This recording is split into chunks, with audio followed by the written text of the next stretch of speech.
Hello everyone, welcome back to the channel. Hope you all are doing very good. I'm Abhilasha and in today's video I'm going to share with you how we traveled with our 2 months old baby. Because travelling with a little new born is not so easy. तो हमने travel किया था USA से India और उसके बाद में India से Europe. So right now we are in Europe. I am sure आप ब्लॉग्स फॉलो करते ही होंगे. अगर नहीं करते हैं तो we were in USA for quite long time and then we move to Europe. तो ये सारा कुछ ट्रैवल हमने किया था जब हमारे बेबी 2 मंथ से लेकर 4 मंथ्स ओल्ड के बीच में थी. So it was not easy but yes I will tell you some tips which will be helpful for you अगर आप भी ट्रैवल करने का सोच रहे हैं या ऑलरेडी ट्रैवल करने का प्लान कर लिया है. So maybe this video will be helpful for you. Yeah before this video I already shared one of the video in which I shared my experience with my 2 years old boy जब मैंने travel किया था long time back. लेकिन वो video आप लोगों ने बहुत अप्रिशिएट किया है. Now my boy is 8.5 years old. So I hope ये वीडियो भी आपके लिए उतना ही हेल्पफुल होगा जितना पहले वाला वीडियो था. अगर आप किसी मॉमी को जानते हैं जो ऑलरेडी ट्रैवल करने का प्लान कर रहे हैं या ट्रैवल उनका अभी होने वाला है, so do share this video with them. So let's get started with the video. सबसे पहले आपको बुकिंग से मैं थोड़ा सा एक आइडिया दूंगी. When we tried to book our tickets we made sure कि हमारे जो फ़्लाइट है उसमें बैसिनेट सीट अवेलेबल हो. कई सारे फ़्लाइट्स में बैसिनेट सीट्स अवेलेबल नहीं होती है लेकिन बहुत सारी सीट्स में बैसिनेट्स अवेलेबल होता है. अगर आपके फ़्लाइट में बुकिंग के टाइम पर आपको अगर बैसिनेट सीट नहीं दिख रही है then what you can do is you can just call the airlines and you can just check with them if they have the bassinet seat available और वो आपके सीट के लिए असाइन कर सकते हैं. Number 1 is the bassinet seat. Number 2, जब भी आप फ्लाइट बुकिंग करते हैं तो अगर आप अकेले ट्रैवल कर रहे हैं एज अ मॉमी और एज अ डैडी तो आप असिस्टेंस बुक कर सकते हैं. Assistance means when you will reach the airport you can go to the reception area and ask for the assistance. One of the person from the airport will assist you. जब तक आप flight तक नहीं पहुंच जाएंगे तब तक वो आपकी हेल्प करेंगे to carry the stuff, to hold the stuff. Bassinet seat से बहुत ज़्यादा हेल्प मिलती है अगर आप छोटे बेबी के साथ में ट्रैवल कर रहे हैं क्योंकि सारा टाइम आप अपने लैप पर बेबी को कैरी नहीं कर सकते हैं क्योंकि इतने छोटे बेबी के लिए आपको सीट नहीं मिलेगी. अगर आप बुक करना चाहें तो you can pay the complete fair और आप एक सीट बुक कर सकते हैं अपने बेबी के लिए. But we carried a baby on our lap. लेकिन हमने बैसिनेट से हमें बहुत हेल्प मिली थी.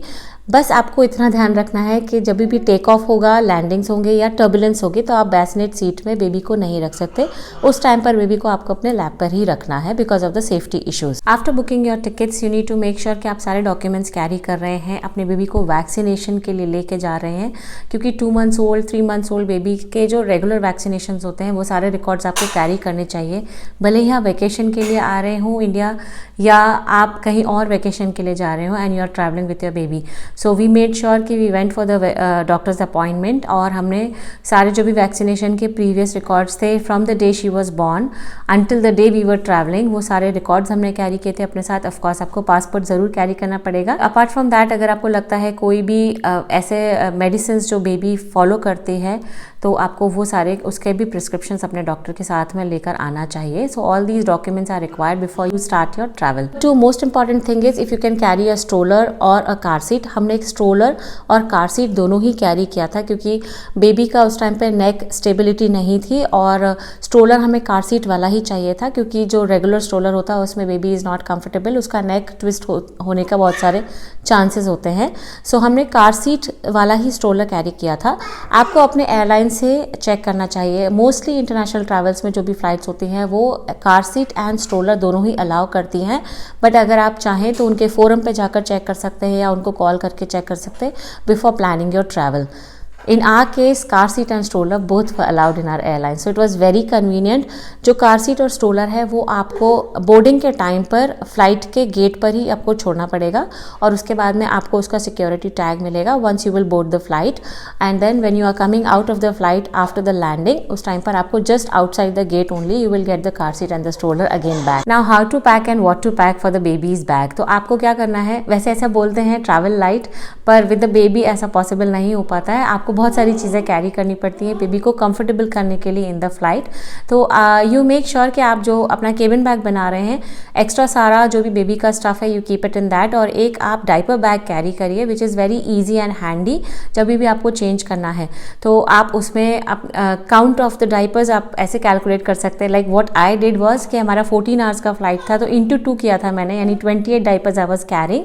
आप 1-2 एक्स्ट्रा रख सकते हैं एज पर योर फ्लाइट क्योंकि जनरली हर 2 घंटे के हिसाब से मैंने डायपर चेंजिंग का एक प्रैक्टिकली सोच करके ये काउंट रखा था।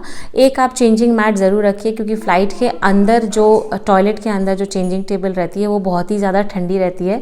फ़्लाइट में बहुत ज़्यादा ठंडा टेम्परेचर हो जाता है and for the baby it is very cold. तो आप कैप्स, मिटन्स, सॉक्स, इनके एक एक पैर मत रखिए, काफ़ी सारे रखिए, यानी 2-2, 3-3 एटलीस्ट कैप्स रखिए, 2-3 पेयर्स ऑफ सॉक्स रखिए, 2-3 पेयर्स ऑफ मिटन्स रखिए, 2 ब्लैंकेट्स रखिए, थोड़े छोटे वाले ब्लैंकेट्स जो होते हैं वो रखिए, because you will get the blankets. International flight में आपको ब्लैंकेट्स मिलते ही हैं फ्रॉम द फ्लाइट, लेकिन आई प्रिफर्ड कि मैं बेबी का ही ब्लैंकेट कैरी करूँ, क्योंकि बेबी का ब्लैंकेट एक तो छोटा होता है, हैंडी होता है, ईजी टू जब आप बेबी को बर्प कराने के लिए उठाते हैं या कैरी करने के लिए, सुलाने के लिए उठाते हैं, तो very it is easy to hold the baby. और मुझे पता नहीं क्यों as per the hygiene point of view मुझे बेबी के ब्लैंकेट्स बेबी के लिए ज़्यादा यूज़ करना सही लगा, so I carried baby blankets with me. Apart from that एक मैंने डायपर रैश क्रीम ज़रूर कैरी की थी। आपको 100 ml के ही पैकेज रखने हैं। If you are travelling from USA, आपको वॉलमार्ट या टारगेट में ईजिली ये सारे पैकेजिंग मिल जाएंगे जो 100 ml के ट्रैवल पैक्स रहते हैं, क्योंकि ये जितने भी रहते हैं ये अलाउड रहते हैं 100 ml के जो ट्रैवल पैक्स रहते हैं वो। So you can carry those with you. Diaper rash cream ज़रूर रख लीजिए, बिकॉज इतने लंबे ट्रैवल में कंटिन्यूसली अगर बेबी डायपर पे रहेंगे तो तो रैशेज़ हो सकते हैं। सो वी मेड श्योर कि हमने एक डायपर रैश क्रीम रखी थी and baby lotion and whatever else you are using for your baby, you can carry those travel packs of those. Apart from that baby wipes आपको रखने चाहिए definitely. So these are the basic things जो आप अपने baby के लिए जिस accordingly use करते हैं वो सब कुछ आप रख सकते हैं। बट यार the basic things is flight में बहुत ज़्यादा ठंडा हो जाता है, तो उसके अकॉर्डिंगली आपको बेबी के लिए ये सारी चीज़ें ज़रूर कैरी करनी चाहिए। 2 पेयर्स ऑफ क्लोथ्स जो थोड़े से वार्म हो। बेबी को आप kind of sleepwear clothes में ही रखिए जो बहुत ही ज़्यादा कंफर्टेबल हो, लाइक अ पजामा सेट। तो मैंने अपने बेबी को ओवरऑल में रखा था, ओवरऑल पीस में या फिर पजामा सेट में। I made sure that she is very comfortable in the flight. आपको बार बार बेबी को उठाना पड़ेगा, तो when you are in the flight आपको एक बेबी बेल्ट मिलता है फ्रॉम द फ्लाइट स्टेप, जैसे आपका सेफ्टी बेल्ट होता है उसमें ही अटैच करने के लिए एक बेबी बेल्ट मिलता है। When you will enter the flight आपको पास में ऑलरेडी कैबिन क्रू में से कोई ना कोई आकर आपको इंस्ट्रक्शंस दे देंगे कि आपको ये बेल्ट कब लगाना है, कब नहीं लगाना है, when you can leave the baby on your lap, just like that. मैंने एक बहुत ही इंपॉर्टेंट चीज़ कैरी की थी with me, was a C shape pillow. जो फीडिंग पिलो होता है वो एक्चुअली मुझे बहुत हेल्प किया, not for the feeding part but to make the baby sleep, क्योंकि आपको मोस्टली अपने बेबी को अपने लैप पे ही सुलाना पड़ेगा। तो वो जो फीडिंग पिलो होता है ना, उस पर बेबी आराम से कंफर्टेबली सो जाता है। कभी आपकी फ़्लाइट में अगर नींद लग जाती है, या क्योंकि फ़्लाइट में बहुत सारा टर्बुलेंसेस होता है, in spite of putting the baby in the belt हमेशा एक डर लगा रहता है कि कहीं बेबी गिर ना जाए। तो वो फीडिंग पिलो में आप अच्छे से बेबी को टक कर सकते हैं। वी डिड दैट और बहुत ही ज़्यादा हेल्पफुल था हमारे लिए वो feeding pillow. More than feeding the baby वो हमारे लिए सुलाने के लिए बहुत काम आया। तो अगर आपके पास ऑलरेडी वो फीडिंग पिलो है, सो यू मेक श्योर कि वो आप कैरी करें अपने साथ में। It's very comfortable with while you are travelling with the baby. Diaper bag में आप ये सारी चीज़ें रख सकते हैं, 2 pairs of clothes, 2 blankets, some socks, mittens, caps and also some changing clothes. जैसे कि आप एक छोटा सा चेंजिंग मैट वगैरह रख सकते हैं to make the baby comfortable in the flight. Apart from all these आपको ये ध्यान में रखना है कि जब भी लैंडिंग और टेक ऑफ्स होंगे उस टाइम पर आपको बेबी को या तो बॉटल फीड कराइए अगर आप फॉर्मूला फीड कराते हैं, या आप अपना ब्रेस्ट फीड करा सकते हैं, क्योंकि बेबी के कानों में बहुत ज़्यादा पेन होना शुरू हो जाता है because of the air pressure. So I made sure कि मैं इनिशियली जब भी फ़्लाइट बोर्ड करने के time, because we change the flight twice, so flight board करने के पहले मैंने बेबी को फीड नहीं कराया था। उस टाइम पर मैंने कैसे भी करके मैनेज किया, कुछ तो म्यूज़िकल टॉयज़ के साथ में जो भी मैं लेकर गई थी उसके लिए। And the time when it started for landing, it started for take off, उस टाइम पर मैंने अपने बेबी को फीड कराया था। हर बार ये इक्वेशन में भी ना ही सक्सेसफुल हो, कभी कभी बेबी ज़रूर क्रैंकी होंगे, उनको पेन भी होगा। It happened 2-3 times. कि ऑन द फ्लाइट ऑल्सो जब भी ज़्यादा कुछ ऐसा एयर प्रेशर नहीं था तभी भी बेबी बहुत ज़्यादा क्रैंकी हो जाते हैं, and my baby also got very cranky. तो उस टाइम पर आप बस थोड़े जो मैं बता रही हूँ म्यूज़िकल टॉयज़ वगैरह जो आप लेकर जाएंगे, या कोई सूदर्स अगर आप लेके जाते हैं, या अगर बेबी आपके पैसिफायर यूज़ करते हैं तो आप पैसिफायर्स उनको दे सकते हैं। All these things are there which can suit the baby. अगर आप फार्मूला लेकर जा रहे हैं फॉर द बेबी, अगर आप फार्मूला यूज़ करते हैं तो मेक श्योर कि आप छोटे छोटे पैक्स बनाएं फार्मूला के। It's very helpful. I don't use formula, लेकिन हाँ ये मैंने एक और जो मेरे साथ में ट्रैवल कर रहे थे उनको देखा था, she made very small PACS of the formula milk, और इट इज़ वेरी ईजी क्योंकि आपको एक बार में एक ही पैकेट निकाल कर यूज़ करना है। You can make small zip lock pouches, जिससे आपको बस एक पाउच ओपन करना है, फार्मूला रेडी करना है अपने बेबी के लिए, and you can offer it, and then next time के लिए next pouch. For the baby you can get hot water, milk in the plane itself, in the flight itself. You can just ask the cabin crew और आपको वो provided हो सकता है। At least in my flight it was available. आप अपने flight attendant से ये चेक कर सकते हैं। When you are changing the baby, make sure जब आप बोर्ड करने के टाइम पे ही बेबी को अच्छे से चेंज कर दें, बेबी को लेयर वाले कपड़े पहना दें। तो मैंने 3 लेयर्स पहनाई थी। It was not much because on the airport also it was very cold. तो फ्लाइट के अंदर जाने के टाइम पर अगर आपको लगता है बेबी इज़ वेरी वार्म और बेबी को गर्मी लग रही है, तो आप बस एक ऊपर का लेयर आपको निकालना है और baby is ready to sleep. नहीं तो आपको वापस से पूरा सब चेंज करना पड़ेगा। तो लेयर्स पहनाइए बेबी को। सबसे अंदर सबसे पतला सा लेयर पहनाइए और उसके ऊपर आप वार्म लेयर्स पहना सकते हैं। तो एज एंड व्हेन रिक्वायर्ड आप वो लेयर्स हटाकर बेबी को कंफर्टेबल कर सकते हैं।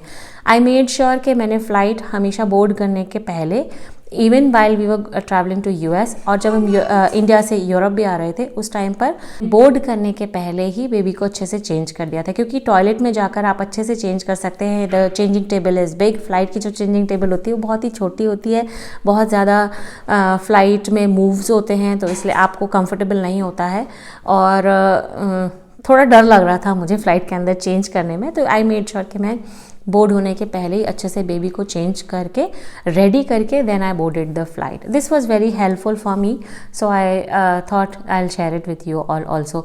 अगर आप अपने 6 मंथ्स प्लस बेबी के साथ में ट्रैवल कर रहे हैं तो यू मेक श्योर कि आप थोड़े बहुत फ्रूट प्यूरीज ले जाएँ। तो since my baby was only exclusively on breast feed, तो मैंने ये सब कुछ कैरी नहीं किया था। But yes, with my 8-year-old because he was also travelling with us, तो हमने कुछ फ्रूट्स कैरी किए थे, कुछ कुकीज़ कैरी किए थे। फ़्लाइट में आपको ऑफकोर्स खाना मिलता है, पर हर समय फ़्लाइट का खाना बच्चों को पसंद नहीं आता है, तो आप चाहें तो कुछ होममेड स्नैक्स बच्चों के लिए कैरी कर सकते हैं। मैंने उसके फेवरेट बिस्किट्स कैरी किए थे, ओरियो उसको बहुत पसंद है। मैंने कुकीज़ कैरी किए थे, थोड़े से कुछ फ्रूट्स कैरी किए थे, ये सब आप कैरी कर सकते हैं।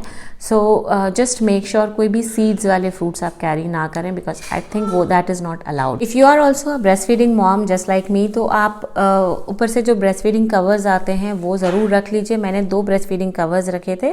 दे are very handy and easy to use, क्योंकि आपको अगर एयरपोर्ट पे या फिर फ़्लाइट के अंदर अगर आपको फीड कराना है then it is very comfortable to feed the baby.